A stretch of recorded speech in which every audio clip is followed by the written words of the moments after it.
into a liquid, and that's what we're going to witness here today. This is a water droplet that you're going to see, and in this water droplet, a frequency is being pumped into this water droplet. As the frequency is mirrored in the droplet, you'll actually see the geometric patterns in that droplet. Now what's happening, and the reason that this is so significant, is because we're going to do a frequency sweep. We're going to go from low frequencies to higher frequencies. And what you'll find is this. You'll see that in the lower frequencies, the patterns are less complex. And in the higher frequency, the patterns are more complex. So we're going through a sweep from lower to higher frequency. I'm sharing this with you now because Earth is essentially going through a frequency sweep.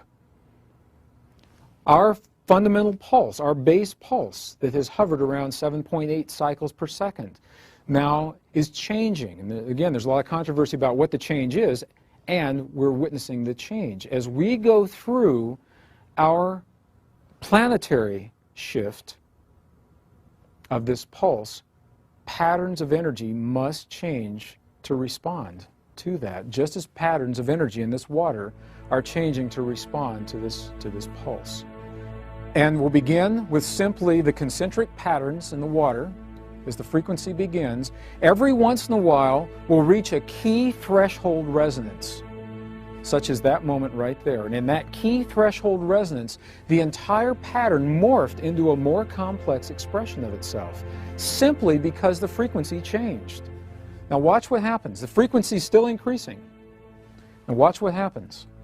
As we reach another key threshold resonance, this entire pattern will morph into a beautifully and more complex pattern of itself, again and again. And look at this pattern right here. Look what you're seeing right here. Look at the beautiful geometry. Here is a perfect cube.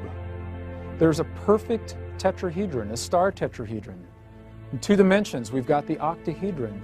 Very powerful images of sacred geometry held in place simply because we've achieved the vibratory pattern that allows that in this water droplet.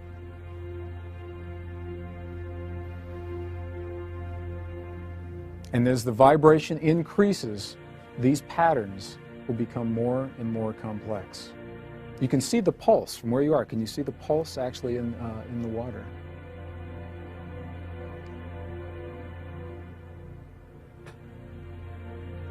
As we go into the last set of the frequencies, what you'll see is that the entire, and you'll watch along the outer perimeter, the entire pattern reaches its greatest level of complexity, and then it goes back, as the frequencies drop, it goes back to what it was, the concentric circles,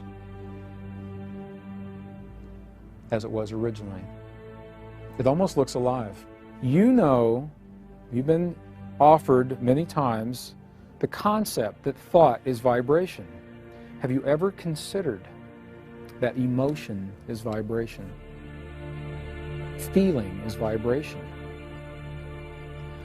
We are always feeling something. We are always emoting something. We may not always be aware of what that is. We carry those patterns with us. As we hold a feeling and an emotion, what we're doing is we are holding a vibratory pattern in the liquid crystal of our bodies.